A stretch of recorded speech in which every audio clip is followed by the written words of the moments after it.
when you have the state, right, and you are opposed to the state, right, some kind of way. So you're poking holes in it or whatever, and you're just like, this is gonna look retarded, but you are you are positioned against it in some kind of way, right? This, let's just say this represents opposition, okay? You might project some kind of, is there a way to make this outline? You might project some kind of hypothetical state order to take this one's place, right? So you could just be like libertarian, whatever, nationalist, who fucking knows? Conservative, doesn't really matter. Based. What does being left-wing or right-wing personally mean? On a personal level, I'm talking probably culturally. Like, if you're left wing on a personal level, you're probably going to be like a hippy dippy peace and love type of guy. If you're right wing on a personal level, you're going to be like a fucking dictator. You know, you're going to be like a private dictator, right? Anyway,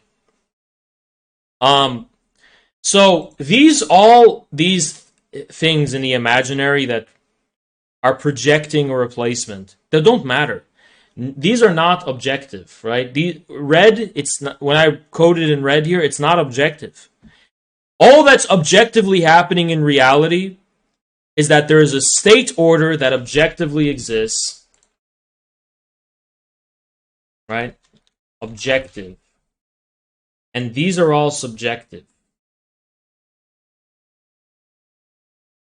So this thing here, the state order, this is not the result of an ideology or an idea.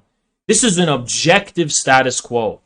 So when you're fighting it, in actual material reality, it is objectively being fought because there's holes. See, when you put holes in the state order, it doesn't really matter what you fill them up with. You can put as many holes as you want.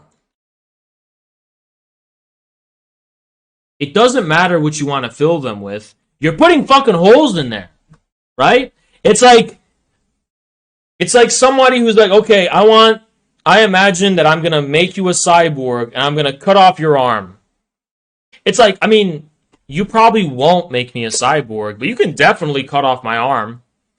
You know what I mean?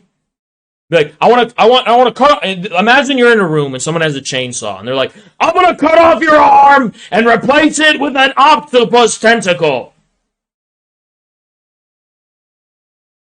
Okay, objectively, that's not possible. You may want it to be an octopus tentacle, but what you're objectively doing is cutting off my fucking arm, right? That's the only thing that is registering in material reality. So when you're positioned against the state, the only thing that is being registered in material reality is the holes you're putting in, it's how you're fighting it. That's the only thing that's registering.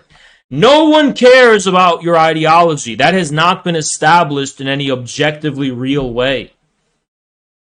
So there's something inherently bitch-made when people say something like, oh, Hans, you are working with people who just want to replace the state with a free market hellhole? And I'm like, why are you assuming the free market hellhole can exist?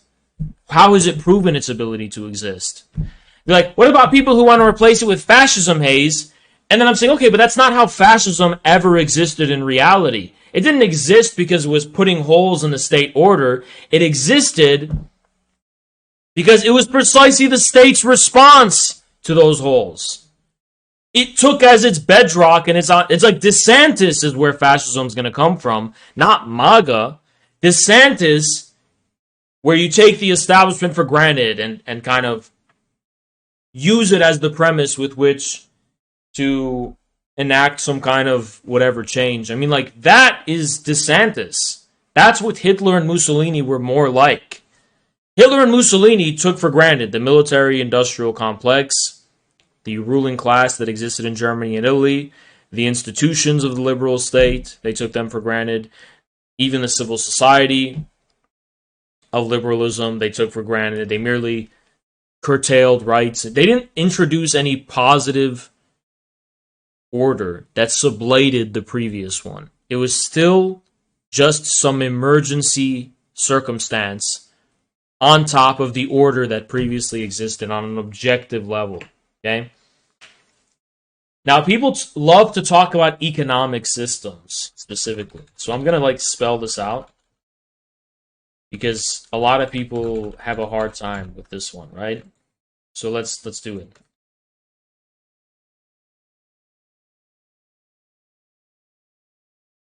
What is the relation between an economic system and political hegemony? What matters is not policy made from scratch, but beginning from scratch. What do I mean by this? People are like, oh, you're not actually revolutionary, Hayes, because you're, under your proletarian dictatorship, there's still going to be markets and there's still going to be the commodity farm. Nothing changed. No, something did change. At least the old commodity form was destroyed and a completely new one took its place from scratch. Let me tell you something.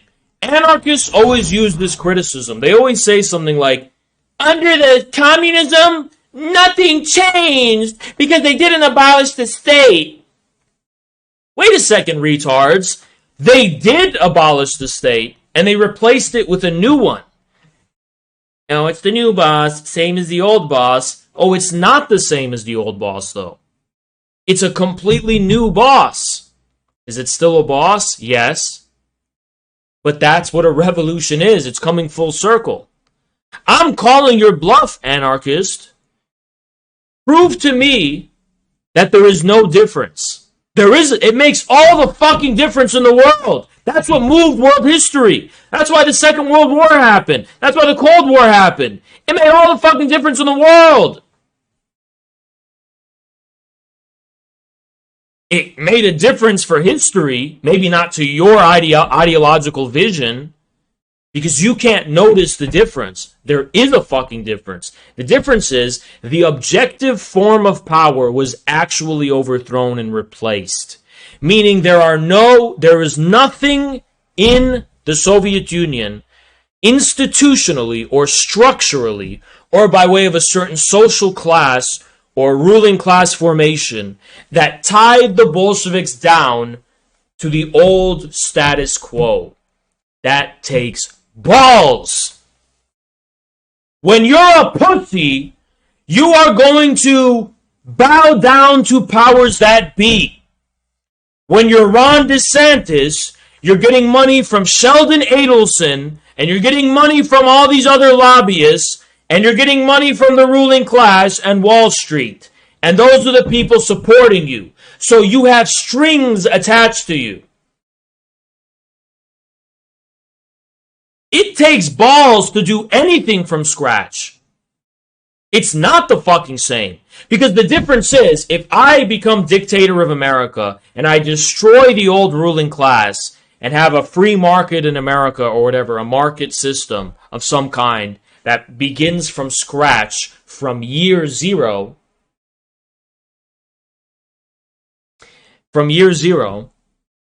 that has no basis in any kind of loyalty on my part to the existing ruling class. That's why when people say China's socialism is just capitalism, you're wrong, bitch. Because the new class of capitalists that have formed in the past 30, 40 years, they formed under the Communist Party. That did not evince any form of corruption in which the Communist Party was structurally attached to some capitalist class. No! The Communist Party still has political hegemony. They have overseen the rise of a new class. They are not embedded with or beholden to some class that premises its existence. So it's not all the same.